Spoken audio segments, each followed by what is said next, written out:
भागवत भगवान की जय। चतुर्थ स्कंद 16वां अध्याय। बंदी जन द्वारा महाराजा पृथु की स्तुति। श्री मैत्री जी कहते हैं, महाराजा पृथु ने जब इस प्रकार कहा तब उनके वचन अमृत का आस्वादन करके सूत आदि गायक लोग बड़े प्रसन्न हुए। फिर से वे मुनियों की प्रेरणा से उनकी इस प्रकार स्तुति करने लगे। आप साक्षात देव प्रवर श्री नारायण ही हैं, जो अपनी माया से अवतीर्ण हुए हैं। हम आपकी महिमा का वर्णन करने में समर्थ नहीं हैं। आपने जन्म तो राजा वेन के व्रत के शरीर से लिया है, किंतु आपके पुरुषों का वर्णन करने में साक्षात ब्रह्मा की विभूति चकरा जाती है। तथापि आपके कथा अमृत के आस्वादन से आदर बुद्धि रखकर मुनियों के उपदेश के अनुसार उन्हीं की प्रेरणा से हम आपके परम प्रशंसनीय कर्मों का कुछ विस्तार करना चाहते हैं। आप साक्षात श्री हरि के कला अवतार हैं। आपकी कीर्ति बड़ी उदार है। ये धर्मधारियों में श्रेष्ठ महाराजा पृथु लोक को धर्म में प्रवृत्त करके धर्म मर्यादा की रक्षा करेंगे तथा उसके विरोधियों को दंड देंगे। ये अकेले ही समय समय पर प्रजा के पालन पोषण और अनुरंजन आदि कार्य के अनुसार अपने शरीर में भिन्न भिन्न लोकपालों की मूर्ति को धारण करेंगे तथा यज्ञ आदि के प्रचार द्वारा स्वर्गलोक और वृष्टि की व्यवस्था द्वारा भूलोक दोनों का ही हित साधन करेंगे।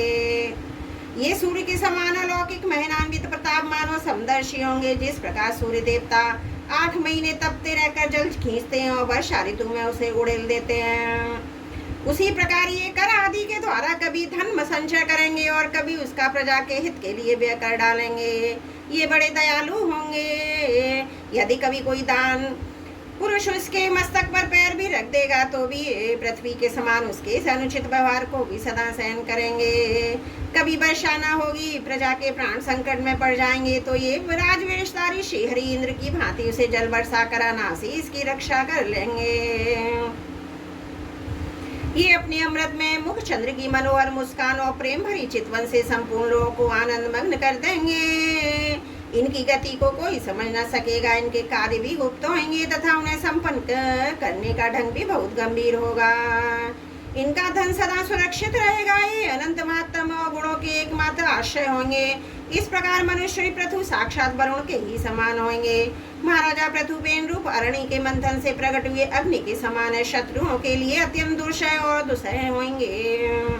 ये उनके समीप रहने पर भी सेनादि से सुरक्षित रहने के कारण बहुत दूर रहने वाले से होंगे। शत्रु कभी इन्हें हरा न सकेंगे। जिस प्रकार प्राणियों के भीतर रहने वाला प्राण रूप सूत्रात्मा शरीर के भीतर बाहर के समस्त व्यापारों को देखते हुए रहने पर भी उदासीन रहता है, उसी प्रकार ये गुप्तचरों के द्वारा प्राणियों के गुप्त और प्रकट सभी प्रकार के व्यापार देखते रहे और अपनी निंदा स्तुति आदि के प्रति उदासीन मत रहेंगे। ये धर्म मार्ग में स्थित रहकर अपने शत्रु के पुत्र को भी दंडनीय न होने पर कोई दंड न देंगे और दंडनीय होने पर तो उनके पुत्र को भी दंड देंगे। भगवान सूर्यमान सर्वोत्तर तक जितने प्रदेशों को अपनी किरणों से प्रकाशित करते हैं उस संपूर्ण क्षेत्र में इनका निष्कंटक राज्य रहेगा। ये अपने कार्यों से सब लोगों को सुख पहुंचावेंगे, उनका रंजन करेंगे। इससे इन मनोरंजन व्यापारों के कारण प्रजा इन्हें राजा कहेगी। ये बड़े दयालु दृढ़ संकल्प सत्यप्रति के ब्राह्मण भक्त वृद्धों की सेवा करने वाले शरणागत वत्सल सब प्राणियों को मान देने वाले दीनों पर दया करने वाले होंगे। ये पर स्त्री में माता के समान भक्ति रखेंगे, पत्नी को अपने आधे अंग के समान मानेंगे, प्रजा पर पिता के समान प्रेम रखेंगे, ब्रह्मवादियों के सेवक होंगे। दूसरे प्राणी इन्हें उतना ही चाहेंगे जितना अपने शरीर को। ये स्वत्रों के आनंद को बढ़ाएंगे। ये सर्वदा वैराग्यवान पुरुषों से विशेष प्रेम करेंगे और दुष्टों को दंडपाणी यमराज के समान सदा दंड देने के लिए उद्यत रहेंगे। तीनों गुणों के अधिष्ठाता और निर्विकार साक्षात श्री नारायण ने इनके रूप में अपने अंश से अवतार लिया है, जिनमें पंडित लोग अविद्यावश प्रतीत होने से स्नातत्व को ही विद्या ही समझते हैं। ये अद्वितीय वीर और एक क्षत्र सम्राट होकर अकेले युद्धाचल परंत समस्त भूमंडल की रक्षा करेंगे तथा अपने जयशील रथ पर चढ़कर धनुष हाथ में लिए सूर्य के समान सर्वत्र प्रदक्षिणा करेंगे। उस समय जहाँ तहाँ सभी लोकपाल और पृथ्वी पाल इन्हें भेंट समर्पण करेंगे। उनकी स्त्रियां इनका गुणगान करेंगी और इन आदिराज साक्षात श्री हरि समझेंगे। ये प्रजापालक राजाधिराज होकर प्रजा के जीवन निर्वाह के लिए गौ रूप धारणी पृथ्वी का दोहन करेंगे और इंद्र के समान अपने धनुष के कानों से बातों की बात में पर्वतों को तोड़ फोड़ कर पृथ्वी को समतल कर देंगे। रणभूमि में कोई भी इनका वेग नहीं सह सकेगा। जिस समय ये जंगल में पूंछ उठाकर विचरते हुए सिंह के समान अपने आजगब धनुष का टंकार करती है भूमंडल में विचरेंगे। उस समय सभी दुष्ट जन इधर उधर छिप जाएंगे। सरस्वती के उद्गम स्थान पर 100 अश्वमेध यज्ञ करेंगे। तब अंत्यवज्ञ अनुष्ठान के इंद्र इनके घोड़े को हर कर ले जाएंगे। अपने महल के बगीचे में इनकी एक बार भगवान सनत कुमार से भेंट होगी। अकेले इनकी भक्ति पूर्वक सेवा करके ये निर्मल ज्ञान को प्राप्त करेंगे, जिससे परब्रह्म की प्राप्ति होगी। इस प्रकार जब इनके पराक्रम जनता के सामने आ जाएंगे, तब ये पराक्रमी महाराजा जहाँ तहाँ अपने चरित्र की ही चर्चा सुनेंगे। इनकी आज्ञा का विरोध कोई भी न कर सकेगा, तथा ये सारी दिशाओं को जीत कर अपने तेज से प्रजा के कलेश रूप कांटों को निकाल कर संपूर्ण भूमंडल के शासक होंगे। उस समय देवता और सुर भी इनके विपुल प्रभाव का वर्णन करेंगे। बोलो भागवत भगवान की जय। चतुर्थ स्कंद 16वां अध्याय समाप्त। त्रुटियों के लिए क्षमा चाहती हूँ। बोलो भागवत भगवान की जय। चतुर्थ स्कंद 17वां अध्याय। महाराजा पृथु का पृथ्वी पर कुपित होना, पृथ्वी के द्वारा उनकी स्थिति करना। श्री मैत्रेय जी कहते हैं, इस प्रकार जब बंदी जन ने महाराजा पृथु के गुणों कर्मों का बखान करके उनकी प्रशंसा की, तब उन्होंने भी उनकी बड़ाई करके तथा उन्हें मनचाही वस्तु देकर संतुष्ट किया। उन्होंने ब्रह्मादि चारों वर्णों, सेवकों, मंत्रियों, पुरोहितों, पुरवासियों, देशवासियों, भिन्न भिन्न व्यवसायियों तथा अन्य अज्ञानवतियों को भी सत्कार दिया। विदुर जी ने पूछा, ब्राह्मण, पृथ्वी तो अनेक रूप धारण कर सकती है, उसने गौ का रूप ही क्यों धारण किया? जब महाराजा पृथु ने उससे दुहा, तब बछड़ा कौन बना? उस दुहने का पात्र क्या हुआ? पृथ्वी देवी तो पहले स्वभाव से ही ऊंची नीची थी, उसे अपना समतल किस प्रकार किया? इंद्र उनके यज्ञ संबंधी घोड़े को क्यों हर ले गए? ब्रह्म ज्ञानियों में श्रेष्ठ भगवान सनत कुमार जी ज्ञान और विज्ञान प्राप्त करके वे राज ऋषि किस गति को प्राप्त हुए? पृथु रूप से सर्वेश्वर भगवान श्री कृष्ण ने अवतार ग्रहण किया था। अतः पूर्ण कीर्ति श्री हरि के उस पृथु अवतार से संबंध रखने वाले जो और भी पवित्र चरित्र हों, वे अभी आप उससे कहिए, मैं आपका और श्री कृष्णचंद्र का बड़ा अनुरक्त भक्त हूँ। श्री सूत जी कहते हैं, जब विदुर जी ने भगवान वासुदेव की कथा कहने के लिए इस प्रकार प्रेरणा की, तब मैत्रेय जी प्रसन्न चित्त से उनकी प्रशंसा करते हुए कहने लगे। श्री मैत्रेय जी ने कहा, विदुर जी, ब्राह्मणों ने महाराजा पृथु का राज्याभिषेक करके उन्हें प्रजा का रक्षक उद्घोषित किया। इन दोनों पृथ्वी अन्नहीन हो गई थी, इसलिए भूख के कारण प्रजाजनों के शरीर सूख कर कांटे हो गए थे। उन्होंने अपने स्वामी पृथु के पास आकर कहा, राजन, जिस प्रकार कोटर में सुलगती आग से पेड़ जल जाता है, उसी प्रकार हम पेट की भीषण ज्वाला से जल रहे हैं। आप शरणागतों की रक्षा करने वाले हैं, हमारे अन्नदाता प्रभु बनाए गए हैं, इसलिए हम आपकी शरण में आए हैं। आप समस्त लोगों की रक्षा करने वाले हैं, आप ही हमारे जीविका के भी स्वामी हैं। ते राज राजेश्वर, आप हम शुदा पीड़ितों को शीघ्र ही अन्न देने का प्रबंध कीजिए। ऐसा ना हो कि अन्न मिलने से पहले ही हमारा अंत हो जाए। श्री मैत्रेय जी कहते हैं, गुरुवर प्रजा का करुण कुंदन सुनकर महाराजा पृथु बहुत देर तक विचार करते हुए अंत में उन्हें अन्न भाव का कारण मालूम हो गया। पृथ्वी ने स्वयं अन्य एवं औषधियों को अपने भीतर छिपा लिया था। अपनी बुद्धि से इस बात का निश्चय करके उन्होंने अपना धनुष उठाया। त्रिपुर विनाशक भगवान शंकर के समान अत्यंत क्रोधित होकर पृथ्वी को लक्ष्य बनाकर बाण बजराया। उन्हें शस्त्र उठाए देखकर पृथ्वी कांप उठी। जिस प्रकार व्याध के पीछा करने पर हिरणी भागती है, उसी प्रकार वह डरकर गौ का रूप धारण करके भागने लगी। ये देखकर महाराजा पृथु की आंखें क्रोध से लाल हो गईं। वे जहाँ जहाँ पृथ्वी गई वहाँ धनुष पर बाण चढ़ाए उसके पीछे गए। दिशा विदिशा, स्वर्ग, पृथ्वी, अंतरिक्ष में जहाँ जहाँ भी वह दौड़ कर जाती, वहीं उसे महाराजा पृथु हथियार उठाए अपने पीछे दिखाई देते। जिस प्रकार मनुष्य को मृत्यु से कोई नहीं बचा सकता, उसी प्रकार स्त्रीलोकी में बेन पुत्र पति उसे बचाने वाला कोई भी न मिला। तब वह अत्यंत भयभीत होकर दुखित चित्त से पीछे लौटी और महाराजा पृथु से कहने लगी, धर्म के तत्व को जानने वाले शरणागत वत्सल राजन, आप तो सभी प्राणियों की रक्षा करने में तत्पर हैं, आप मेरी भी रक्षा कीजिए। मैं अत्यंत दीन और निरपराध हूँ, आप मुझे क्यों मारना चाहते हैं? इसके सिवा आप तो धर्मज्ञ माने जाते हैं, फिर मुझे स्त्री का वध आप कैसे कर सकेंगे? स्त्रियां कोई अपराध करें तो साधारण जीव भी उन पर हाथ नहीं उठाते, फिर आप जैसे करुणामय और दीन वत्सल तो ऐसा कर ही कैसे सकते हैं? मैं तो एक सुदर्शन नौका के समान हूँ, सारा जगत मेरे ही आधार पर स्थित है, मुझे तोड़कर आप अपने को और अपनी प्रजा को जल के ऊपर कैसे रखेंगे? महाराजा पृथु ने कहा, पृथ्वी, तू मेरी आज्ञा का उल्लंघन करने वाली है। तू यज्ञ में देवता रूप से भाग तो लेती है, किंतु उसके बदले में मैं अन्न नहीं देती, इसलिए आज मैं तुझे मार डालूंगा। तू तो प्रतिदिन हरी भरी घास खा जाती है, अपने धन का दूध नहीं देती। ऐसी दुष्टता करने पर तुझे दंड देना अनुचित नहीं कहा जा सकता। तू ना समझे, तूने पूर्व काल में ब्रह्मा जी के उत्पन्न किए हुए अन्नादि के बीजों को अपने में लीन कर लिया और अब मेरी भी परवाह ना करके उन्हें अपने गर्भ से निकालती नहीं है। अब मैं अपने बाणों से तुझे छिन्न भिन्न कर देने से मैं दीन प्रजाजनों का करूं क्रंदन शांत करूंगा।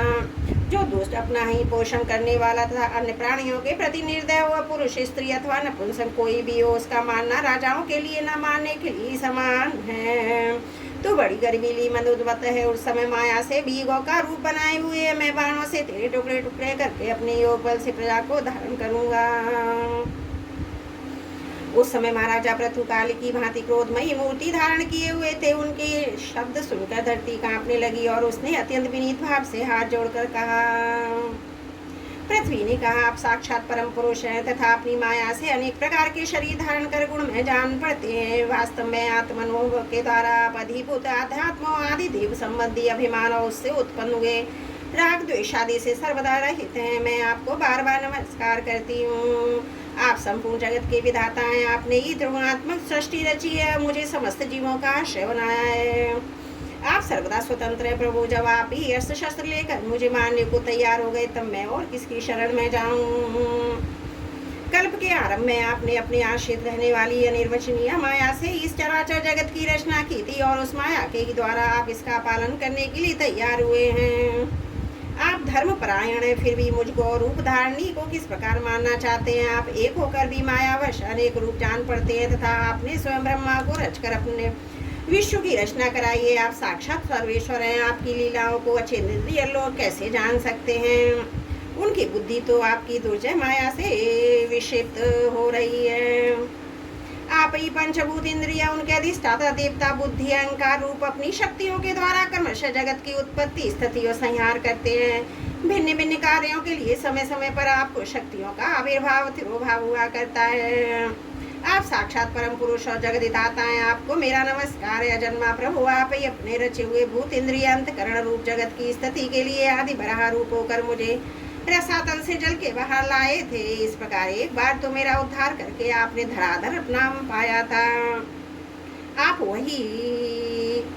वीर पूर्ति से जल के ऊपर नौका के समान स्थित मेरे ही आश्रय रहने वाली प्रजा को रक्षा करने के लिए अभिप्राय से पहने पहने बाण चलाकर दूध न देने के अपराध में मुझे मारना चाहते थे। इस त्रिगुणात्मक सृष्टि की रचना करने वाली आपकी माया से मेरे जैसे साधारण जीवों के चित्त मोहग्रस्त हो रहे हैं।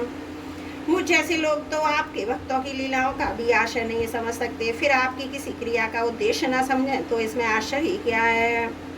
अतः जो इंद्रियां समाधि के द्वारा वीरोचित यज्ञ का विस्तार करती है, ऐसे आपके भक्तों को मैं नमस्कार करती हूँ।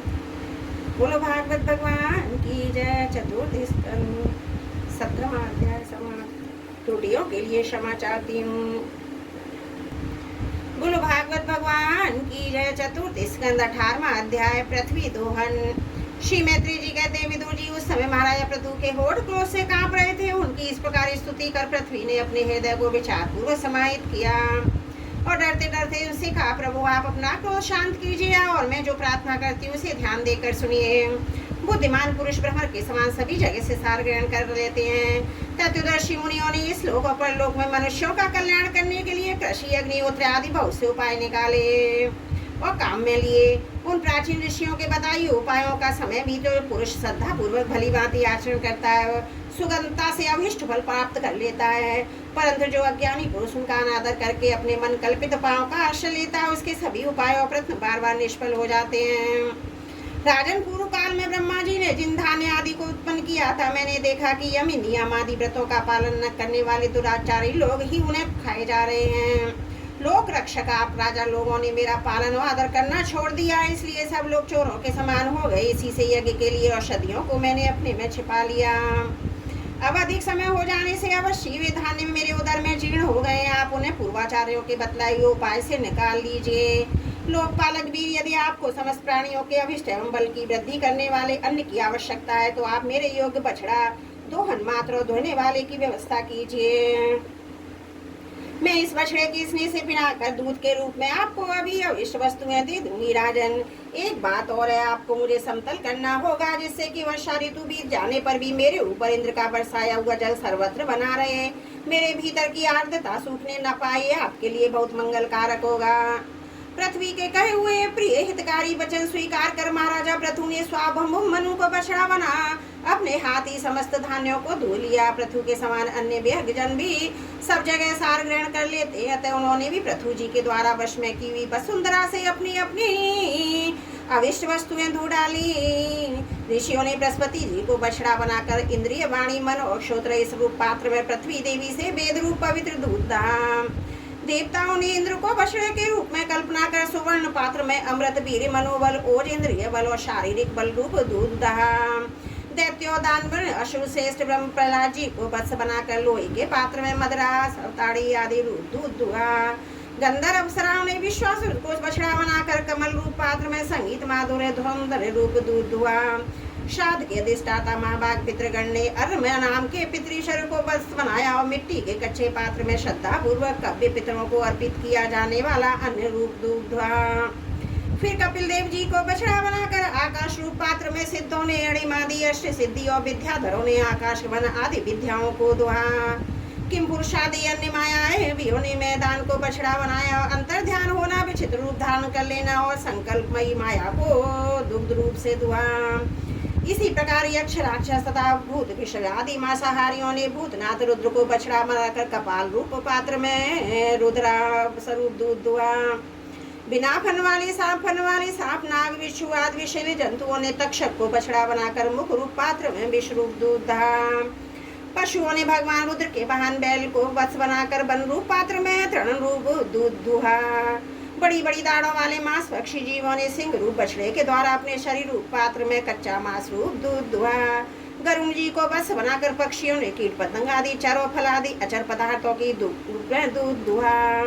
वृक्षों ने बट को वश बनाकर उनके प्रकार का रस रूप दूध दुहा। पर्वतों ने हिमालय रूप बछड़े के द्वारा अपने शिखर रूप पात्रों में अनेक प्रकार की धातुओं को दुहा।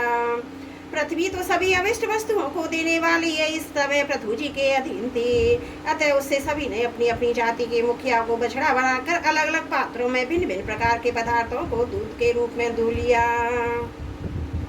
कुलशेष विदुर जी इस प्रकार पृथु आदि सभी अन्य भोजियों ने भिन्न भिन्न दोहन पात्र और वत्सों के द्वारा अपने भिन्न भिन्न अनुरूप दूध दुहा। इससे महाराजा पृथु ऐसे प्रसन्न हुए कि सर्वकामी दुहा पृथ्वी के प्रति उनका पुत्री के समान स्नेह हो गया और उन्होंने अपनी कन्या के रूप में स्वीकार कर लिया।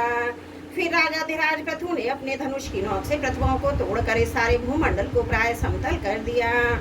वे पिता के समान अपनी प्रजा के पालन पोषण की व्यवस्था में लगे हुए थे। उन्होंने इस समतल भूमि में प्रजा पर के लिए जहाँ तहाँ यथा योग निवास स्थानों का विभाग किया। अनेकों गांव कस्बे नगर दुर्ग अहिरों की बस्ती पशुओं के रहने के स्थान छावनियां खाने किसानों के गांव पहाड़ों की तलहटी गांव बसाए। महाराजा पृथु से पहले इस पृथ्वी तल पर पुरग्राम आदि का विभाग नहीं था। सब लोग अपने अपने सुविधि के अनुसार बेखटके जहाँ तहाँ बस जाते थे। बोलो भागवत भगवान की जय। चतुर्थ स्कंद 18वां अध्याय समाप्त। त्रुटियों के लिए क्षमा प्रार्थी हूँ।